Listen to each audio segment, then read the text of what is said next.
Good morning, distinguished guests, ladies and gentlemen. Pardon my voice, I have a bad cold, so if it's croaky, it's the cold.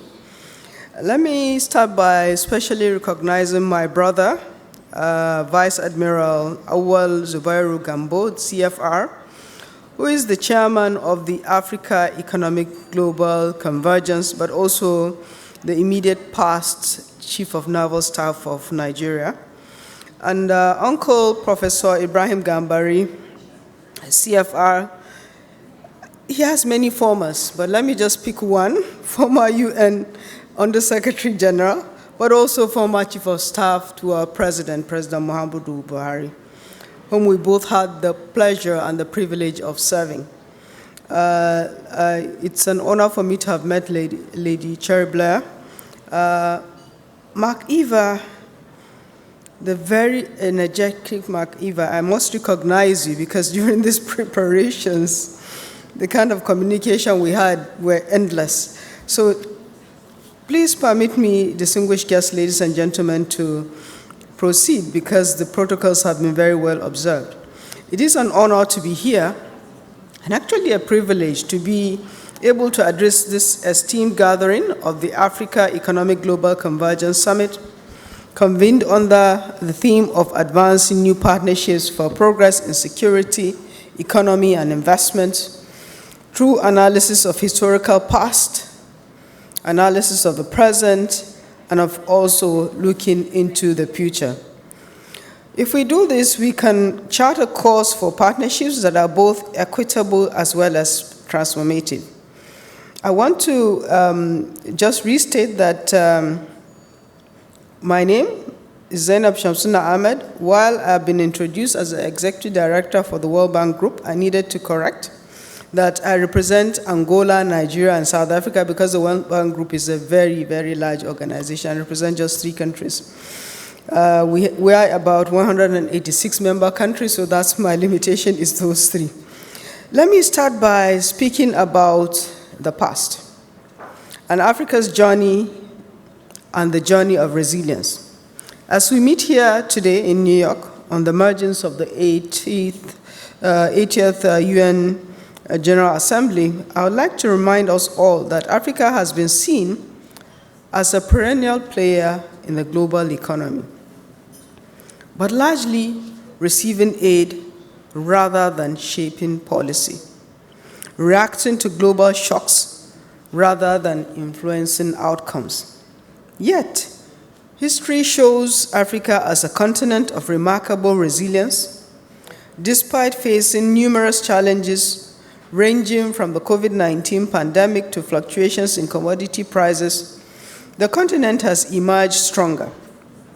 And permit me to give examples from where I come from, my country, Nigeria. In Nigeria, continued reforms have helped to diversify the economy and to enhance governance, while fiscal safeguards have mitigated global disruptions. This enduring resilience shapes our strategic priorities, which are investing in education, in health, to maximize the potential of our growing youth population. Also, we're strong on promoting gender equality to support women entrepreneurship and facilitating the transition to green economy in response to climate change. So I have been actually pleased that Lady Blair preceded me in this forum today, and she did mention the work that she was doing in terms of supporting women and law. But what she didn't mention is that there's an annual flagship report of the World Bank Group that is called Women and the Law, and she supports that, and that's very commendable. So at the present, Africa's emerging strength is something we should all contemplate and try to look at what are the opportunities that we must take advantage of. Today, Africa's influence on the global economic order is more pronounced. The continent is leveraging its abundant resources, its dynamic youth and rapid expansion into digital networks to forge new pathways towards prosperity and resilience. In recent years, we have witnessed Africa being at the forefront in several pivotal arenas. Let me take just 4 of them. First of all, in energy transition and in climate resilience. African countries are spearheading innovative renewable energy projects, such as the expansion of the Great Green Wall and large-scale solar initiatives in North and Western Africa. These groups are not only advocating climate goals, but also powering a new era of industrialization. Second, food security and agricultural innovation. With the adoption of agri-tech solutions and climate-smart farming, Africa is bolstering food production and supply chain resilience. Countries like Kenya and Nigeria are leading in digital platforms that connect farmers to markets and critical resources. Third, the blue economy. There are a number of coastal states that are already accelerating investments in sustainable fisheries, aquaculture, and marine conservation, transforming ocean resources into engines for economic diversification as well as job creation. And the fourth, technology and financial inclusion. There has been advancements in mobile banking, in fintech, and digital ID initiatives, and these are optimized by services like the M-Pesa and Nigeria's e-Naira, the Money Point, Flutterwave, and OPay. These are all very rapidly expanding access to information, to finance, empowering entrepreneurs and facilitating cross-border trade, as well as bridging the financial inclusion gap. These advances align with the African Union Agenda 2023, which is fostering inclusive economic growth, enhancing regional integration, building resilience against shocks, and promoting sustainable peace through investments. I want to move on to address the issue of finances. We must, as African representatives everywhere we are, but in the World Bank, we have been trying to push for better voice for African representatives and also for improved types of responsible lending, for lending that addresses climate risks, not just in mitigation, but also in adaptation, but also strengthening financial muscle in the African continent to make sure that our macroeconomic environment is sustainable. For instance, we're advocating at the World Bank Group Board that the IDA 21 billion replenishment, which we concluded in December last year in the sum of, and were able to raise 100 billion US dollars, that we are advocating that this monies be efficiently harnessed to deliver sustainable development in either countries. And with this, all of us as a collective, as people and citizens of Africa, need to look closely on how these funds are used, how they are committed by governments, and how they are applied for the advancement of our people.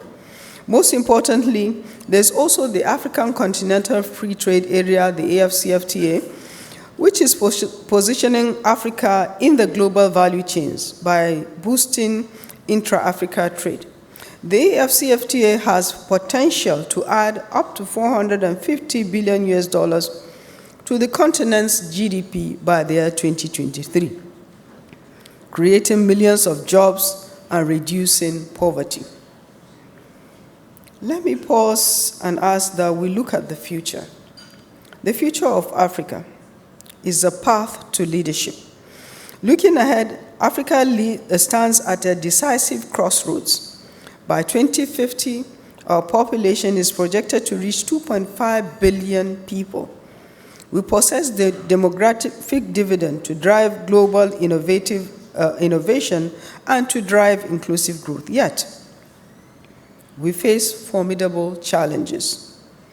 a financing gap of over $1 trillion to meet the Sustainable Development Goals.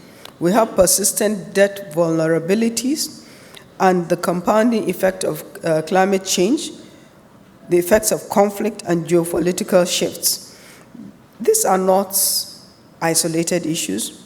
They're interconnected threads in the fabric of global economy.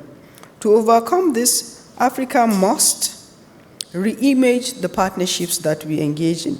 We must move beyond aid into equitable collaborations that leverage Africa's strengths. Global partners should support this through targeted investments in logistics, such as ports and rails, and also roads, in standardizing or harmonizing our standards, and also in supporting and enhancing the capacity of small, medium enterprises. But just imagine the synergies.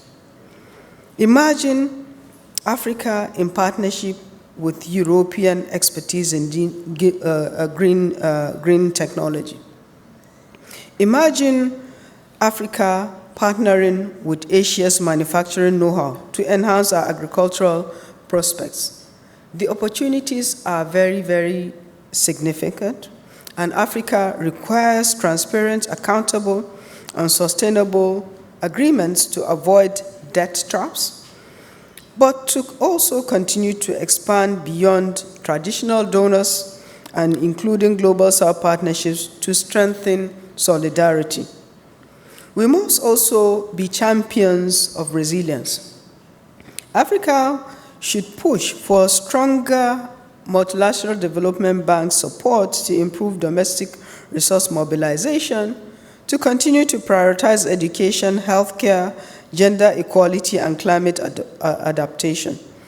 This includes efforts to harness public revenue generating, to strengthen public revenue generating agencies, to address tax evasion, but also to address illicit financial flows, to enhance tax administration and reinforce governance frameworks.